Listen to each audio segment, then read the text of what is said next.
Hey, what's going on? You know who it is. You know what it is. This your boy Town. All right, man. So Eddie Hearn recently did a interview with a media outlet that I'm not familiar with, but nevertheless, according to Eddie Hearn and a lot of these promoters are kind of feeling it now. I think you're gonna see more of them starting to feel it based off what happened with Showtime.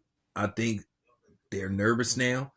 Some of them may pretend like, oh, it's not a big deal, but I think now they see that to a certain degree they're not playing anymore because too many times a lot of these promotional companies have got away with giving us fights that, well, one, we didn't ask for, that we didn't have interest in, and fights that we shouldn't have been forced to pay money for. And I can name several fights that wasn't worth pay per view versus fights that were worth pay per view. You just can't throw everything on pay per view. Now, with that being said, you know, a fight that people are clamoring for, that people want to see very badly, that, it's not just Eddie Hearn. Another guy has to participate too, but I think also he's been willing to listen to Eddie Hearn. But at the same time, Eddie Hearn say these dudes are requiring these huge purses now and astronomical amounts of money to get in the ring and fight certain people. Well, here's the thing.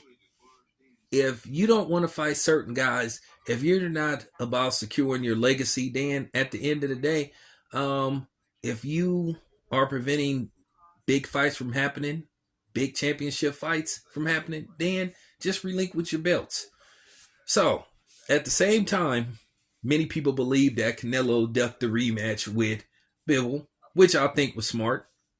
A lot of people believe that Dimitri Bivol has been blatantly ducking Arthur Beterbiev at light heavyweight for undisputed.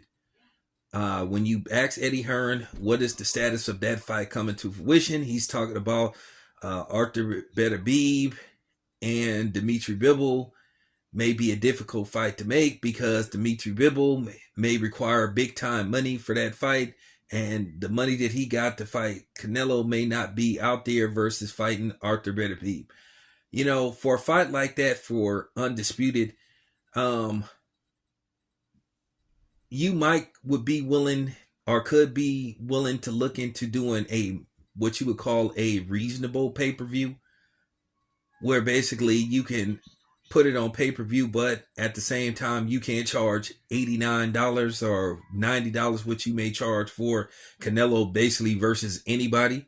But you might could do what you did with Devin Haney versus Vasily Lomachenko, which I think was around $50.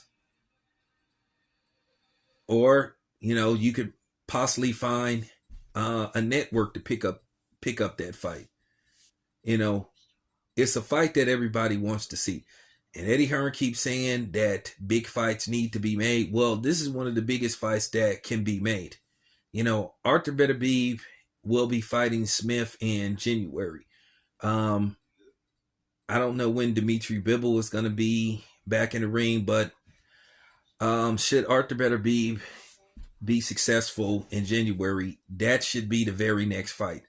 We don't want to hear this stuff about tune-ups and all this kind of stuff. That's a fight that needs to happen. And keep in mind, Arthur Beterbiev is going to turn 39 next year. So, the clock is ticking as far as Arthur Beterbiev goes to a certain degree. And some people may believe that, hey, this is what you guys were doing in the first place, which was trying to age him out. But as far as fights in 2024 that should be made, that might be the top five most important fights that should be made for 2024. It's time for that fight to be made. It's been going on for a while now, 2 years in the making. I think it could have happened this year, but unfortunately, Arthur Beterbiev has some injuries. Dimitri Bivol, he decided to go another direction, but it's a fight that needs to be made. That should be a priority, as far as 2024 goes. So, yeah, let's make the fight. This your boy Town Biz. I'm out.